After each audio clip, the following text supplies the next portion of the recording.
First of all, Pakistan is not following Islam. Are you joking? I'm saying not Pakistan, we have 90% Muslim. Muslim means follow Islam. But Muslim, what Muslim?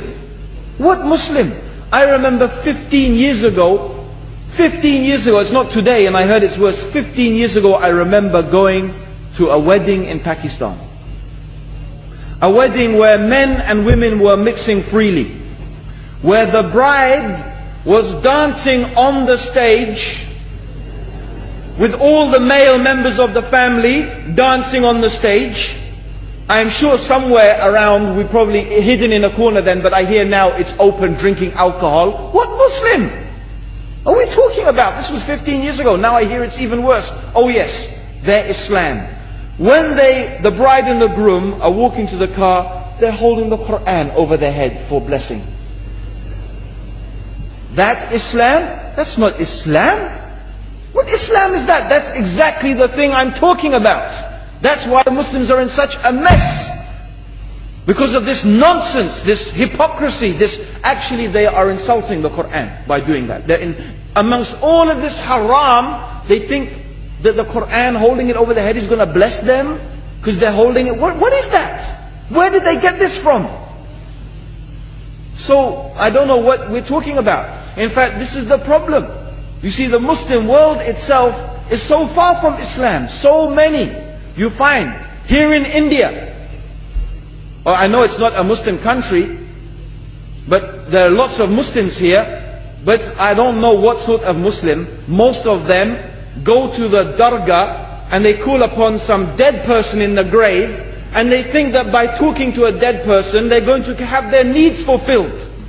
What's the difference between that and worshipping an idol? There's no difference, believe me. It's shirk.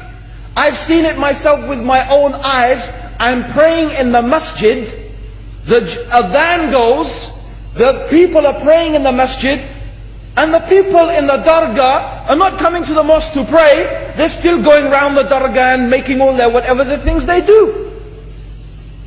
What's that? That's not Islam. You go to many countries, you find Pakistan, you want to see Islam in Pakistan. You know, in England, in every street corner we have a pub. You know what's a pub? You know what's a pub? Like a bar, you know, a place where you sit and drink alcohol. Yeah? Yes?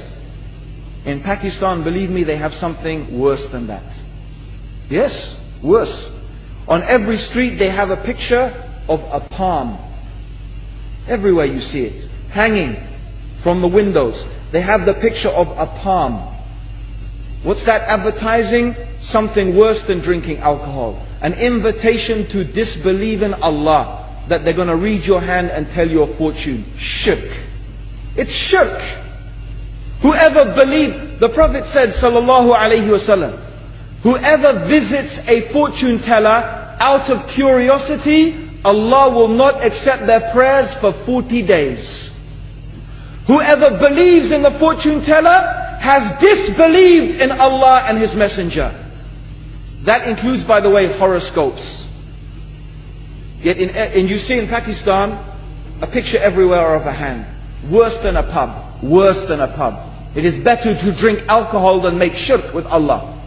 Yes.